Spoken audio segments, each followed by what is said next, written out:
My friendship cup was filled to overflowing this weekend after spending time with the most amazing Color Street sisters.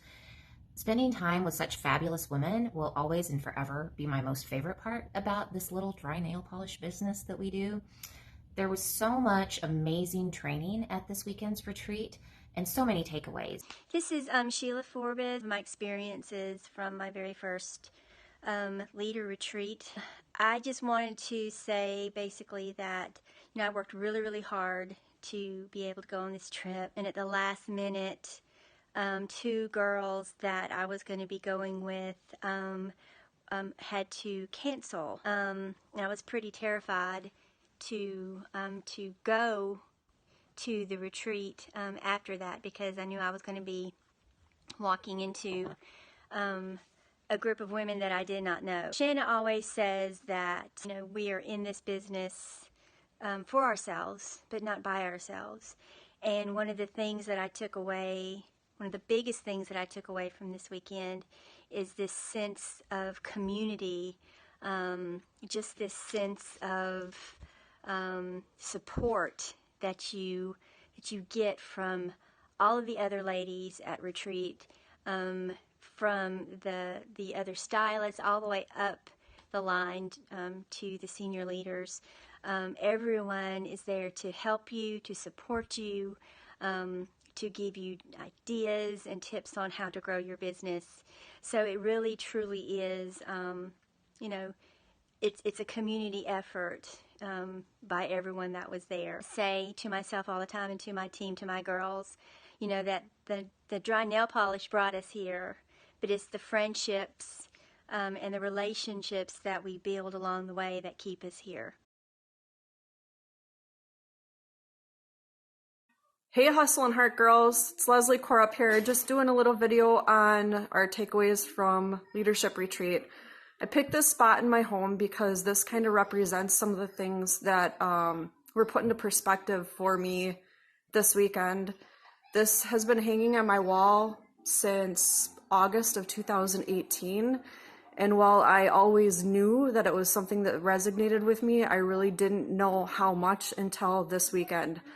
I think the biggest thing that I took away from that is that part of the reason that I'm not as successful as I want to be is because of this right here.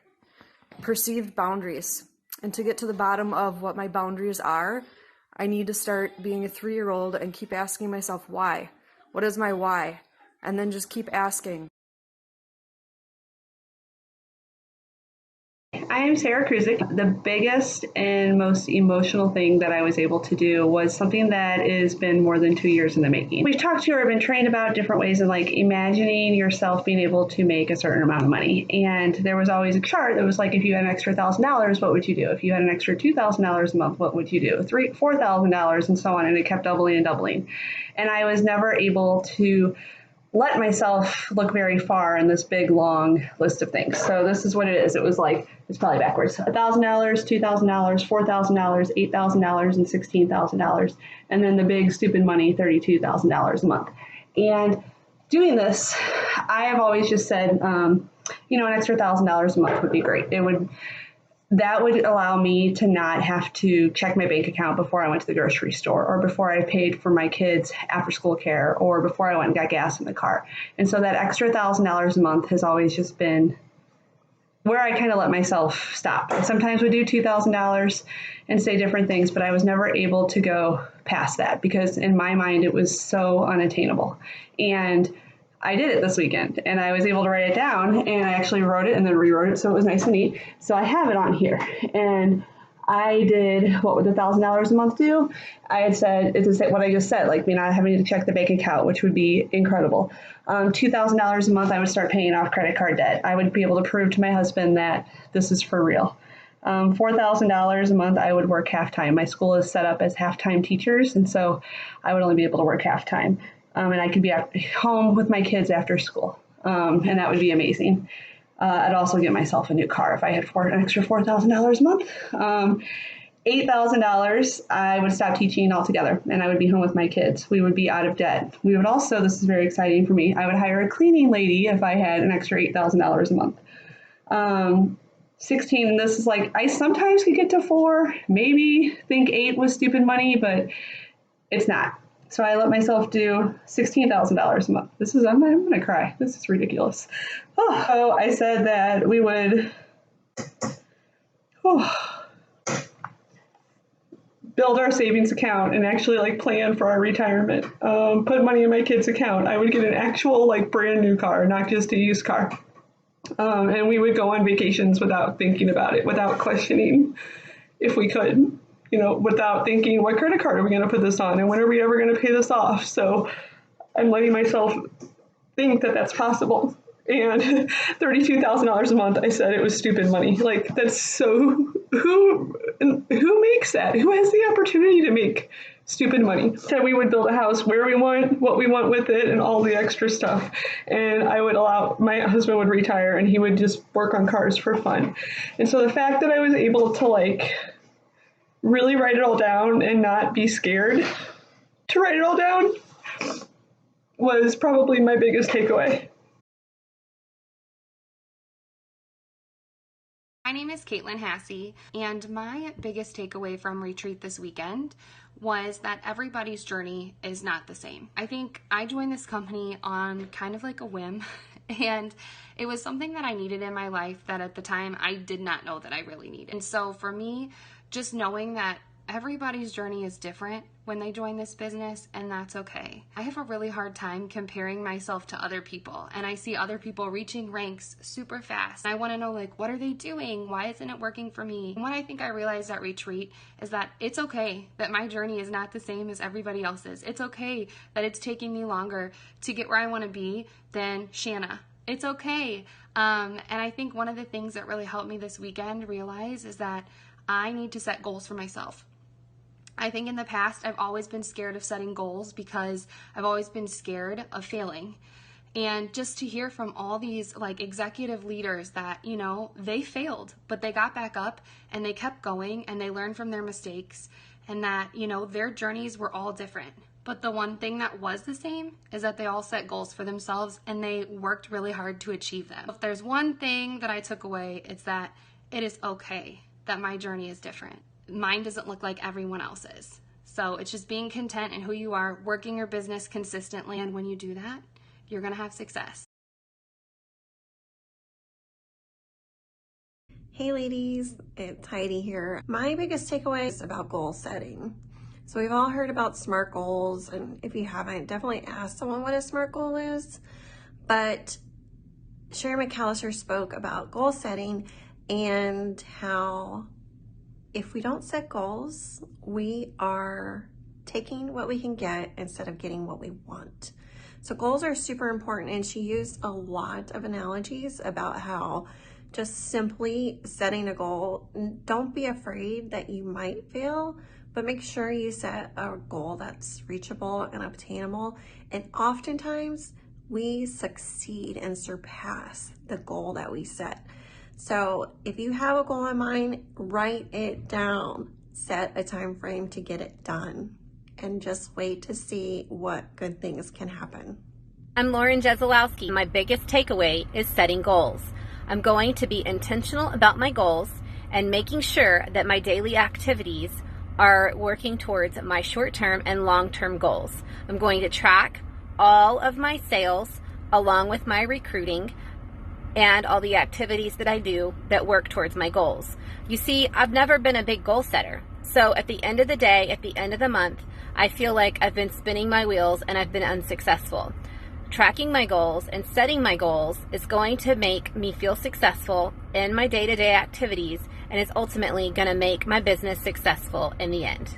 I'm Melanie Davis from Kirksville, Missouri. Biggest takeaway at the end, which was when Sherry McAllister talked about goal setting. Everything I heard and everyone I interacted with this weekend helped me see, helped me know I wasn't dreaming big enough. And better yet, this weekend showed me how to get those dreams. Because of this weekend, I have solidified some big goals, and I'm ready to take the actions to achieve them. My name is Tiffany Cruz, And my takeaway from the retreat this weekend is to fill my calendar with 10 parties and also offer the opportunity to 3 people to join our team. I had a great time this weekend and I cannot wait to see everybody again. My biggest retreat takeaway was being reminded of Sherry McAllister's formula for exponential growth, which is 10-8-2. What this means is you will have 10 nail bars on your schedule each month to host 8 because 2 might cancel and recruit 2. How you go about recruiting 2 is you ask 3 people in each nail bar. One of them will be your hostess and the other 2 will be guests. The next part of her formula was the biggest eye-opener for me, is the maintenance phase is actually 6-4-1, and anything below 4 is decline in your business. So if you're not wanting to experience decline or maintenance and you want to experience exponential growth and the stupid money, you need to follow Sherry McAllister's 10-8-2. Hi ladies, this is Teresa Reel from Thomasville, North Carolina. My biggest takeaways, I had more than one.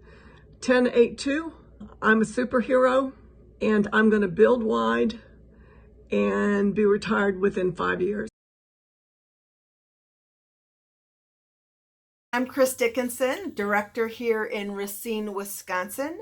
One of the big things I want to encourage you to do is to write out some affirmations. And I'm going to give you some examples of this, but I learned a few different things and I'm going to share something with you. Is the master key to success. This is something I heard over the weekend was, and I want to encourage you to form the habit of doing the things that less successful people will not do. That's really all there is to this business. It's doing a little bit more. And I often tell my team the difference between an ordinary color street stylist and an extraordinary color street stylist is just a little extra. Do a little extra phone calls, or you do a little extra for your customers or your hosts. It can look like anything. It doesn't even have to cost a lot of money. It could just be a handwritten note.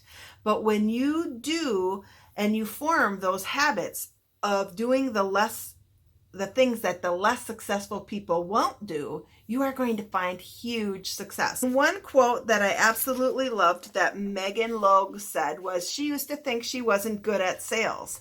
And so her quote was, "I didn't suck at sales, I just didn't know what I know now." I just want to give you an example of what we can write out to make our lives even more powerful and more impactful in other people's lives. And even for ourselves, if we're struggling with our mindset, this is a game changer as far as how we can change it. I am a confident, caring, godly leader that consistently works my business to reach financial and personal goals she sets every single month. I have a clear and concise picture of where I am and where I want to be with my team, and I exude confidence and strength at reaching every single step. My personal business is flourishing financially and profitably. I am looked up to and respected as a kind, hilarious, and brilliant leader that cares nothing more than pouring everything she learns into her team and everyone around her. I balance my life and I use every gift God has given me to glorify Him through my business. How amazing is that? I am a strong and fierce leader that knows how to find and take the strengths inside someone and turn them into the best version of themselves.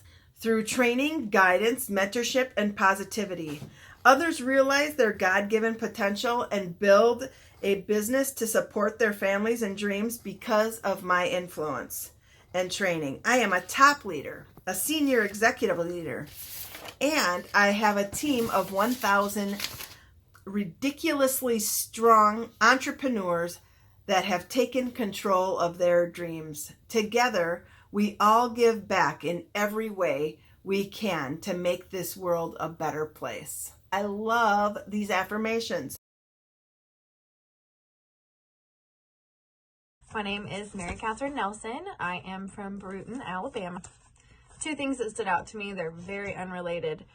The first thing is when you are engaging with new customers or hostesses, or you're trying to recruit someone, always get them to ask a question. I know that we have been trained to ask a question, still absolutely do that because it encourages engagement, but only give them enough information so that they'll have to ask you questions in return. What this does is in our brains creates a little file folder compartment thing so that they can have a place to put it. And then when they hear about it again or they talk to us again, they go back to that spot. Because if we just overwhelm them with information, they don't have anywhere to put it and it gets jumbled up and like pushed to the back and kind of forgotten about. And we don't want that to happen. Or engage with them so that they ask questions. They talked about an in-home party folder, and what you're going to do is just like a regular folder, and inside of that you're going to have a little picture. It's a wish list of all the sets we have available, and you can even get them, you know, to write stuff here if they want, but they don't have to do this. This is really, they just go in here and they circle anything that stands out to them, just the ones they like. And then you're also going to have just like a piece of paper, an index card. And basically what you're doing, and they don't know you're doing, is you're getting them to write their Frank's list down. Just be like, oh, just write down anybody, write down 10 names, 20 names, whatever you want to say, of people who you think would love this or who you would love to give this as a gift for. And at the end of the party, if they want a party or if they want to book a party, you have your calendar out and you go ahead and book it. And then they just said to get an erasable ink pen, so if it doesn't work out, erase it. They don't know that's erasable ink, but you do, and things change, and that's okay.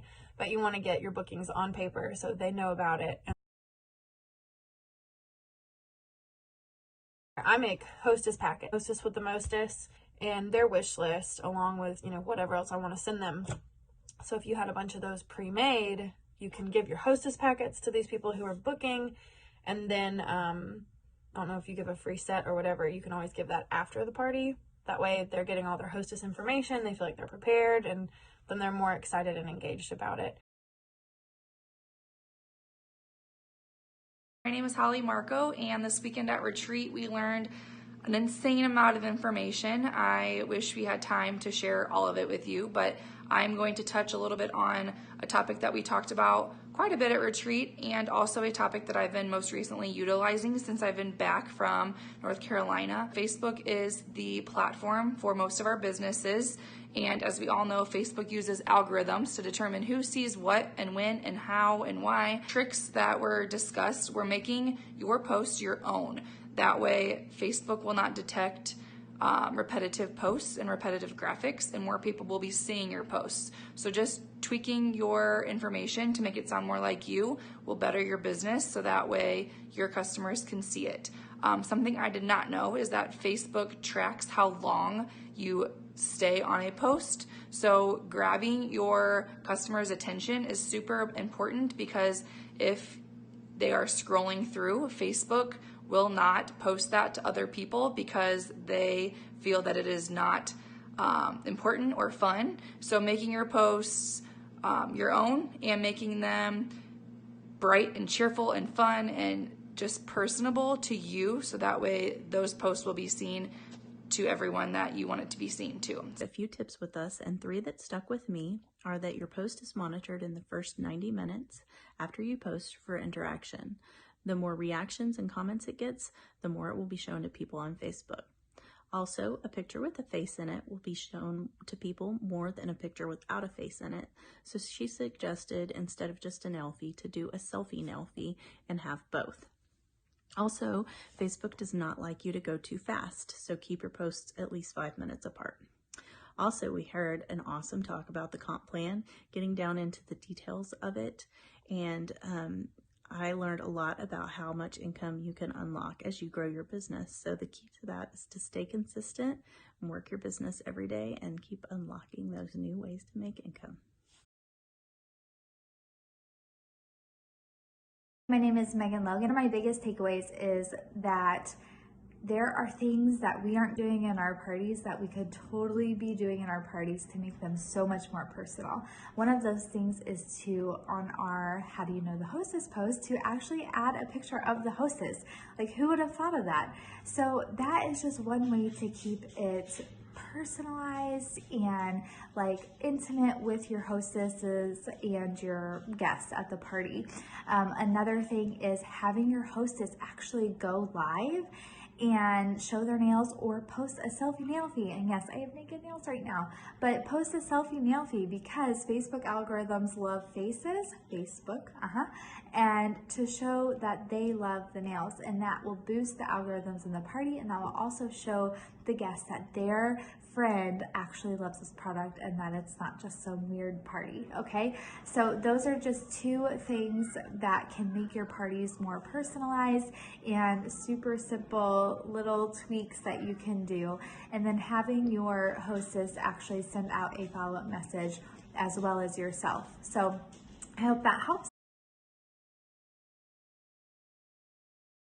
I'm Vivian Krensky from Racine, Wisconsin. It was just a great time to take some time away, the networking and even the social time with team members that I know and team members that I only see on Facebook was really invaluable. But I thought I would share with you just real quickly about some of the takeaways I had from one of the last sessions with Amy Unger. She talked kind of from a corporate standpoint. She told us about some of the instruments, the tools that can be used to assess different strengths and personality characteristics and things, and how to incorporate that into our business in terms of understanding what other people are, where they're coming from, why they do what they do, how to get past the differences, and maybe that stylist that's on your team that just kind of rubs you a little bit wrong. And just to be able to think through why is that, and why are they different from me, and how can I use that difference to strengthen my team as opposed to not shut down because I don't understand how to deal with them, or I don't know why they said that or did that.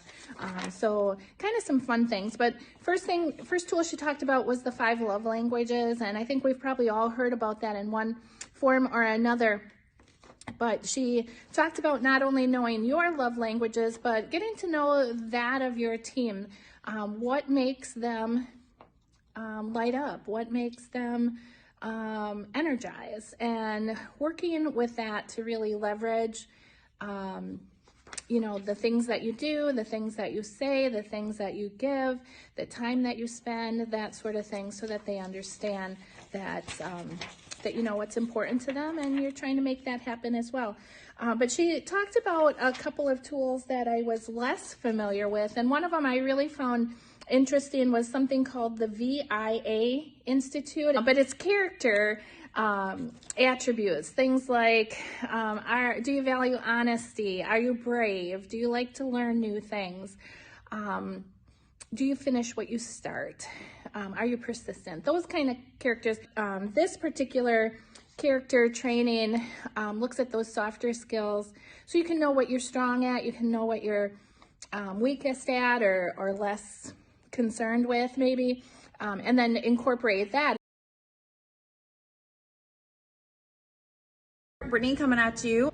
Building up my leadership skills was my main goal going in. I wanted to absorb as much as I could from the other leaders on what they're doing for their teammates. And I definitely learned a few things. Recognition is a huge one. Also creating more of a tribe within my people, building relationships with them. Another quote that somebody said that really kind of I was like, oh, that's so true.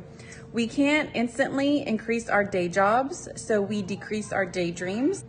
So that really rings true, because what other job can you work really, really hard at? Like, you can't go to your day job and put a whole lot of effort into it and make a massive amount of money like you can with Color Street. If you're working your business with Color Street, you're gonna reap those benefits. Now, it may take a month or 2 or 3 to get there, but they will eventually come. And you can't really do that with a day job. You cannot increase your income by 10 times what it was just by working a little bit harder. So I love that, and I want to implement all of that into my team and my leadership. I'm Alyssa Hamburg, and one of the many takeaways I had from Leader Retreat is in regards to recruiting. So anytime the human brain gets new information, such as hearing about the Color Street opportunity, but any new information that doesn't make sense right away goes into a file folder in our brains called confused and overwhelmed. And many of you may have felt that way when you first heard about the Color Street opportunity. So our job is to help that information that goes into confused and overwhelmed into a new file folder in their brain. And one of the ways to do that, to move it from that file folder into a new one, is to have them ask a question. And the way we can do that is by offering just a little bit less information than what it is that we think they need. So I know myself, I have a tendency to word vomit just because I'm so excited about the opportunity. So I'm going to be working on not word vomiting, giving the information they're asking for, but then leaving that door open for them to ask a question. And hopefully we will move that opportunity information from confused and overwhelmed into a new file folder that will make sense to them. Shanna here.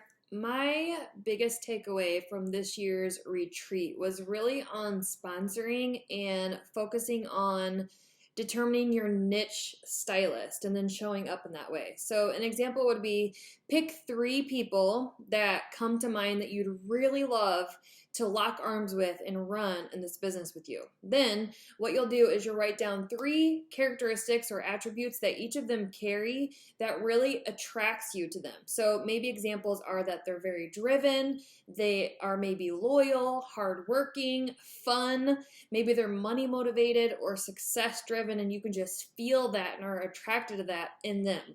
Once you've figured out the top 3 that come to mind and the characteristics or attributes that they really carry that are attractive to you, you have to find the common denominator. If each of them are hardworking, then hardworking is a common denominator for what you really want to look for in your niche stylist. But what's most important and that I really took away this weekend was that you have to begin to, or make sure that you are showing up in that way every single day from that point forward, once you really figure out what you want to attract, what attracts you to them, because you really have to be what you are looking for. I'm allowing myself to dream in color again and be able to do those things. It was a wonderful experience, one that I will never forget.